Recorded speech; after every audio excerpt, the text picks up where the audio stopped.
Hi friends, Nithin P L ടോക്സിൻ്റെ പുതിയൊരു വീഡിയോയിലേക്ക് എല്ലാവർക്കും സ്വാഗതം. മാർക്കോ സിനിമ ടെലിവിഷനിൽ പ്രദർശിപ്പിക്കുന്നതിനുള്ള അനുമതി നിഷേധിച്ച കാര്യം നമ്മളെല്ലാവരും അറിഞ്ഞു കാണുമല്ലോ. അങ്ങനെ മാർക്കോ സിനിമയുടെ പ്രദർശനം നിഷേധിക്കേണ്ട ഒരു അവസ്ഥയുണ്ടോ എന്നതിനെക്കുറിച്ച് ചർച്ച ചെയ്യുകയാണ് ഈ വീഡിയോ. മാർക്കോ സിനിമ ഇറങ്ങിയിട്ട് 1 വർഷം പോലും ആകുന്നില്ല. ഈ സിനിമ റിലീസാകുന്നതിന് മുമ്പും കേരളത്തിൽ കൊലപാതകങ്ങളും പീഡനങ്ങളും കുറ്റകൃത്യങ്ങളും നടക്കുന്നുണ്ടായിരുന്നു. അതുകൊണ്ട് മാർക്കോ സിനിമ ഇറങ്ങിയതുകൊണ്ട് മാത്രമാണ് ഇപ്പോൾ കേരളത്തിൽ കുറ്റകൃത്യങ്ങൾ നടക്കുന്നത് എന്ന് പറയുന്നതിനോട് യോജിക്കാൻ സാധിക്കുകയില്ല. അങ്ങനെ കുറ്റകൃത്യങ്ങളുടെ വർധനവിൻ്റെ പേരിൽ സിനിമ നിരോധിക്കുകയാണെങ്കിൽ മാർക്കോ സിനിമ മാത്രമാണോ നിരോധിക്കേണ്ടത്? ചുരുളി, ആവേശം, പണി, മുറ, ഇടുക്കി ഗോൾഡ്, തല്ലുമാല, ഹണീബി അങ്ങനെ ഒട്ടനേകം മലയാള സിനിമകൾ കൂടി നിരോധിക്കേണ്ടതില്ലേ? ലോകത്ത് ഒരിടത്തും ഇറങ്ങാത്ത തരത്തിലുള്ള തെറിപ്പാട്ട് പറഞ്ഞ സിനിമയാണ് ചുരുളി. ആ സിനിമ ഇറങ്ങിയ നാടാണ് നമ്മുടെ കൊച്ചു കേരളം. ആ സിനിമ ഇവിടെ കുട്ടികളെ എത്രത്തോളം സ്വാധീനിച്ചിട്ടുണ്ട് എന്ന് പറയേണ്ടതില്ലല്ലോ.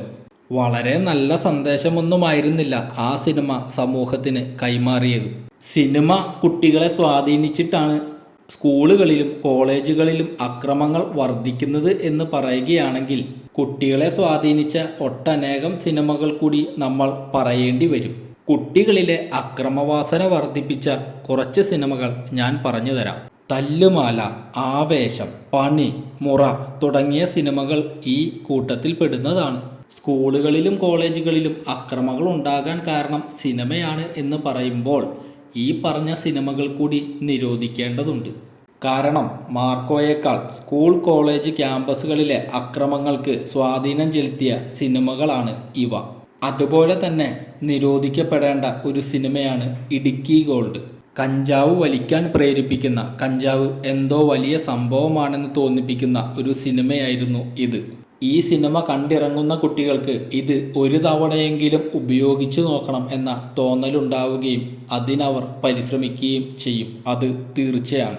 പിന്നെ ഇപ്പോൾ കേരളം ഭരിക്കുന്ന പാർട്ടി എങ്ങനെയാണ് ഇവിടെ വളർന്നു വന്നതെന്ന് നമ്മൾ പറയേണ്ടതില്ലല്ലോ.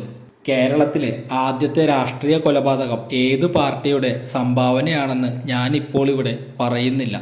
ആ കൊലപാതകം ചെയ്തത് ആരാണെന്നും ഞാനിവിടെ ഇപ്പോൾ പറയുന്നില്ല. കാരണം അദ്ദേഹം ഇപ്പോൾ നമ്പർ 1 കേരളത്തിൻ്റെ നമ്പർ 1 ആണ്.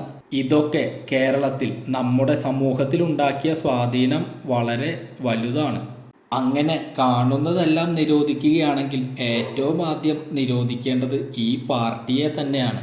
കാരണം 51 വെട്ടുവെട്ടി ഒരാളെ കൊല്ലാം എന്ന് കാട്ടിത്തന്നത് മാർക്കോ എന്ന സിനിമയല്ല. അത് കാട്ടിത്തന്നത് ഇപ്പോൾ ഭരിക്കുന്ന പാർട്ടിയാണ്. അപ്പോൾ അവരെയല്ലേ ആദ്യം നിരോധിക്കേണ്ടത്? ഈ വിഷയത്തെക്കുറിച്ചുള്ള നിങ്ങളുടെ അഭിപ്രായങ്ങൾ താഴെ കമൻറ്റ് ബോക്സിൽ രേഖപ്പെടുത്തുക. വീഡിയോ ഇഷ്ടപ്പെട്ടാൽ സബ്സ്ക്രൈബ് ചെയ്യുക, ഫോളോ ചെയ്യുക, നിങ്ങളുടെ സുഹൃത്തുക്കൾക്ക് സജസ്റ്റ് ചെയ്യുക. പുതിയൊരു വിഷയവുമായി പുതിയൊരു വീഡിയോയുമായി ഇനി കാണുന്നതുവരെ ഗുഡ് ബൈ.